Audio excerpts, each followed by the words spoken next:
வாங்க. ஆனந்தி, அன்பு எங்க? வந்துட்டு இருக்கிறாரு சார். இன்னும் வரலையா? நான் போய் நேர்ல இன்வைட் பண்ணியுமா அவன் இன்னும் வராம இருக்கான்? இல்ல சார், இப்ப வந்துருவாரு.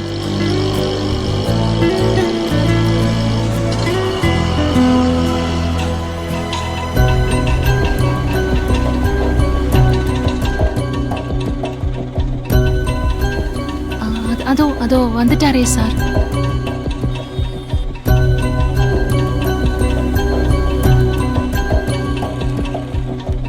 வரமாட்டான்னு நினைச்சா வந்துட்டான்.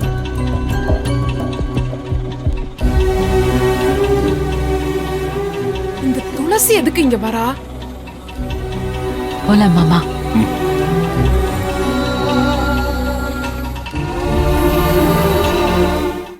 சும்மா வந்தா கூட பரவாயில்ல, பொறசுகிட்டே வரா பாரு. இவ நல்லவளா கெட்டவளானே தெரியலையே.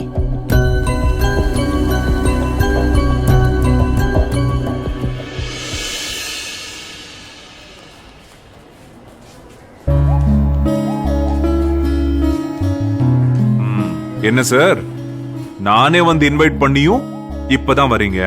சார், அவர்லாம் ரொம்ப பெரிய ஆள் சார். அவ்வளவு ஈஸியாலாம் அவர் வந்துட மாட்டார் சார். டேய் முத்து, சும்மா இருக்கியா? சார் அப்படிலாம் ஒண்ணும் இல்லை சார். இவங்க கிளம்ப கொஞ்சம் லேட் ஆயிடுச்சு சார். அப்படியா துளசி? ஆமா சார். சரி, நீங்களாம் டிஃபன் சாப்பிட்டீங்களா? இல்ல சார், உங்களுக்காக தான் வெயிட் பண்றோம். ஓ, இங்க பாருங்க, எல்லாரும் பாருங்க. எல்லாருக்கும் இங்க பிரேக்ஃபாஸ்ட் அரேஞ்ச் பண்ணிருக்கேன். வாங்க சாப்பிடலாம். கம் வாடி, வா ஆனந்தி போலாம். வா பாத்து.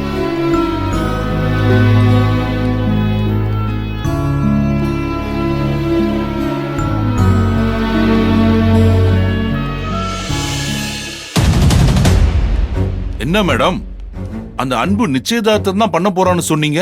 ஆனா அந்த அன்பும் துளசி ஜோடி போட்டு நடக்கிறத பார்த்தா கல்யாணமே ஆயிருக்கும் போல இருக்கே.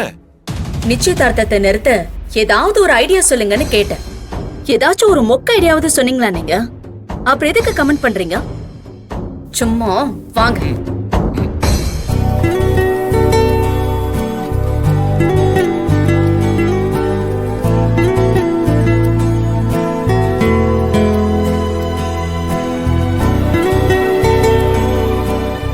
டேய் டேய் முத்து, என்னடா? என்னடா ஏன் ஒரு மாதிரியா பேசுற? என் மேல கோவமா? அதெல்லாம் ஒண்ணு இல்லப்பா. உன் மேல கோவப்படுறதுக்கு எனக்கு என்னப்பா உரிமை இருக்கு? டேய் என்னடா? நீ எதுவும் சொல்லாம போயிட்டா எங்களுக்கு எதுவுமே தெரியாம போயிடுமா? ஆனந்தி நினைக்கிறதோ இல்ல உங்க அம்மா நினைக்கிறதோ எல்லாம் நடக்காது. டேய், மேல ஒருத்தர் இருக்கான்டா, அவன் முடிவு பண்றதுதான், அவன் நினைக்கிறதா நடக்கும். நீ யார் பேச்சு வேணாலும் கேட்டு என்ன வேணாலும் பண்ணு. இனிமே நான் உன் விஷயத்துல தலையிட போறதே இல்ல.